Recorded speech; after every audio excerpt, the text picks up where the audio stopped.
Homesteaders, gardeners, and cooks. My name is Jennifer. Welcome to Miles Away Farm. Thanks for joining me in my kitchen. Today we are going to make some melon popsicles. It's another day in August where I am playing with food because that's what happens in my kitchen in August. And so I've got some beets on the stove to boil that I'm going to dry and add to a greens mix that I'm going to use in smoothies this winter.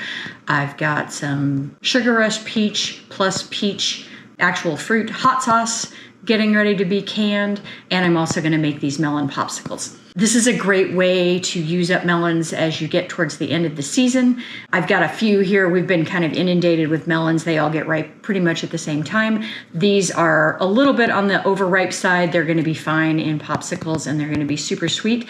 This variety is called Hannah's Choice. This is a cantaloupe. I love this variety. And then this one, I think it's called Arriva. It's a type of gila melon. The breeding for that comes out of Israel. And they are a green melon, but they are basically a cantaloupe. They are not a honeydew. They are a green cantaloupe. They are absolutely delicious. I find them to be a little bit more fussy. The rind on them is not quite as strong, and so they can get bug eaten on the part that's been sitting on the ground if you don't catch them really quickly or put something under them as they're getting ripe. So a little bit more fussy, but worth growing just because they're so delicious.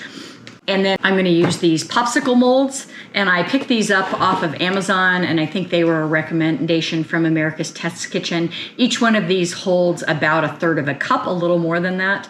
And so we're just going to make some popsicles. The trick to this is adding a little bit of something that's going to keep them from just being a block of ice. And in my case, I'm going to add a little bit of vodka, so a little bit of alcohol. Alcohol changes the freezing temperature of the slurry. If you've got kids and you don't want to do that, which I completely understand, using a little bit of corn syrup rather than sugar will have a very similar effect. Corn syrup changes the freezing temperature and keeps things just a little bit more not being a giant block of ice. And keep in mind that corn syrup that you buy at the grocery store is not the high fructose corn syrup that you see in all kinds of products that you're probably trying to avoid. So a little bit of corn syrup isn't going to hurt anything.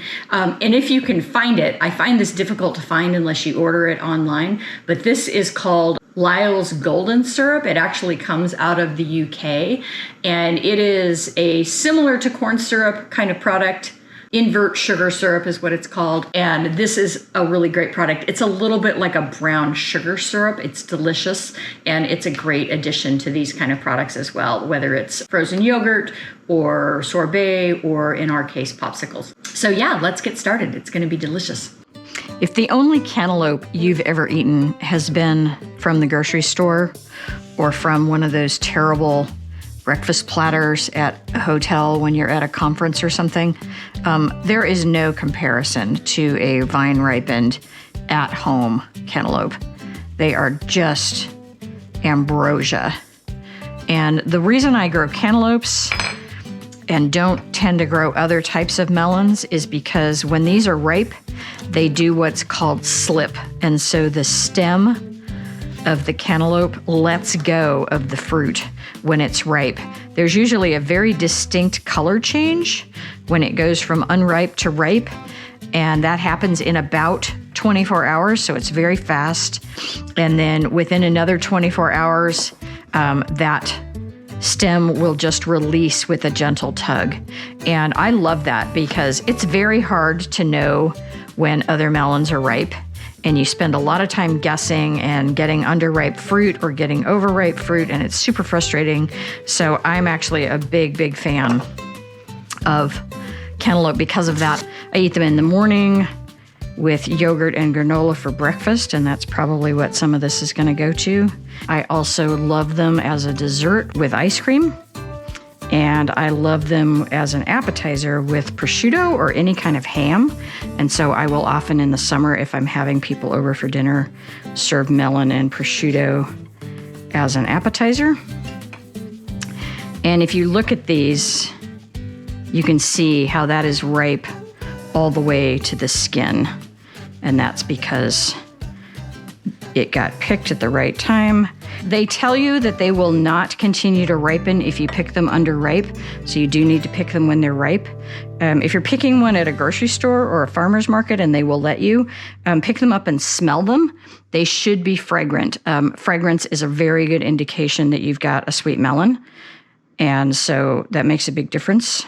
Scent is important. And sometimes I will have one that's kind of buried in the weeds that I've missed, and I can smell that there's a ripe melon out there, and I go find it, even if I can't see it initially because of that. But these are just gorgeous. In my experience, your vines, if they're still alive, will often put on a second crop of melons a little bit later in the season, and they are never even close to as good as the ones that are ripe in the dead of summer. I don't even bother with them because they're just not nearly as good.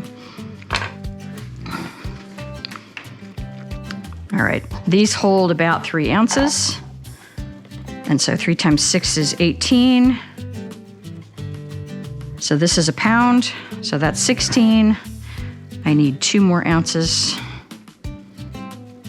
and that's perfect. The chickens love these skins, and they will peck them down to where there's almost nothing left.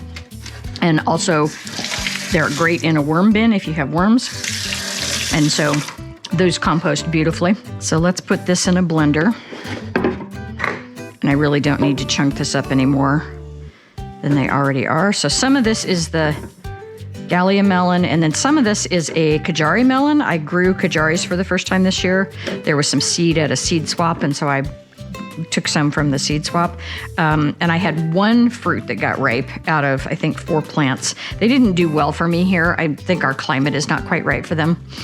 So several of the plants died before the fruit was ripe, and then I had 1 that got ripe and cut up and ate it. And I didn't love it. They're a little bit mealy. At least the one that I grew was, and so not my favorite. I probably won't grow them again. So the rough rule of thumb here is 1/2 cup of sugar per cup of fruit.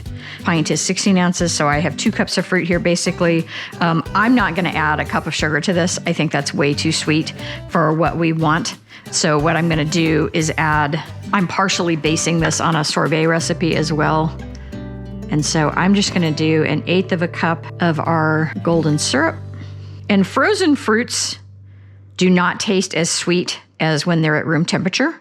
And so you do need a little bit more sweetener than you would typically think to add, just because of that. And then this is Truvia, which is a sugar stevia blend. And so it measures about half. So if I add 1/8 of a cup of this, it's about a 1/4 cup in terms of sweetness. So I'm gonna add another 1/8 of a cup of this. And you can make this with all artificial sweeteners if you want. You don't have to make it with actual sugar. However, it will change the texture because that sugar is going to give you some protection from it being super icy. And there's nothing wrong with an icy popsicle. Okay, that's all I'm going to add. And then in terms of the alcohol, the ratio is 1/2 tablespoon of vodka. And vodka is chosen because of its lack of flavor. You could use whatever you wanted if you thought it would complement the fruit. So 1/2 tablespoon per cup of fruit.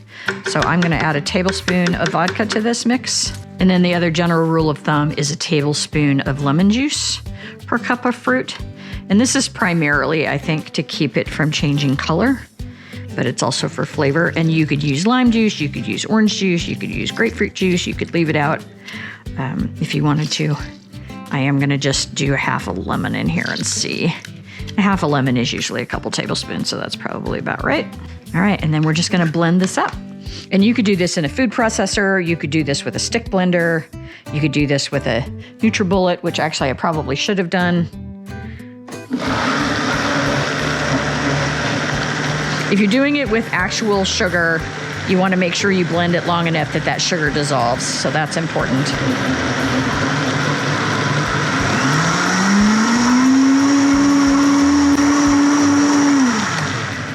And then I'm gonna go ahead and taste this. Make sure we're not way off. Can't imagine it's bad. And again, this is not gonna taste the way it's gonna taste when it's frozen because the sugar won't be as pronounced, but yeah, that's delicious. This little mold holds everything upright, and then these come out, which is really nice. It's a cool little mold. And it has a fill line. My melon is going to be really airy right now. So I'm going to go just slightly above the fill line because I think there's going to be some settling with all that air whipped in there. We'll see how close I got. I did it by weight rather than volume. I think we're going to have extra. There's a lot of air in there. And that air is not a bad thing. Part of why ice cream is so delicious is the air that's whipped into it. And if you overfill these, they will overflow when you put the sticks in too. So it's a pretty good motivation for not overfilling it. All right, I'm gonna have a little bit of extra because of the air, and I'm just gonna pour that into a small ramekin. So for these molds, instead of doing 18 ounces, I would have been better at a pound, so 16 ounces. And these do kind of snap in, which is nice because it keeps things from getting spilled for when you put it in the freezer. All right, there we go. That one is slightly overfilled. Let's go stash these in the freezer. The trick this time of year is finding enough room. I think that's gonna work. Let's see if we can get the door closed. So you can tell from looking that we already sampled these, but they are solid and ready to unmold. And you just run a little bit of water on these just like you would an ice cube tray, and then give it a tug. And if it needs it, you give it a little bit more water and then another tug. And I did have a little bit of separation where the pulp was more in the bottom of the popsicle. But other than that, they came out perfect and they were absolutely delicious. Oh, thank you, my dearest. Thanks for watching, Tribe. If you like this kind of content, give me a thumbs up, subscribe, leave me a comment, and share. I have new content coming out every week.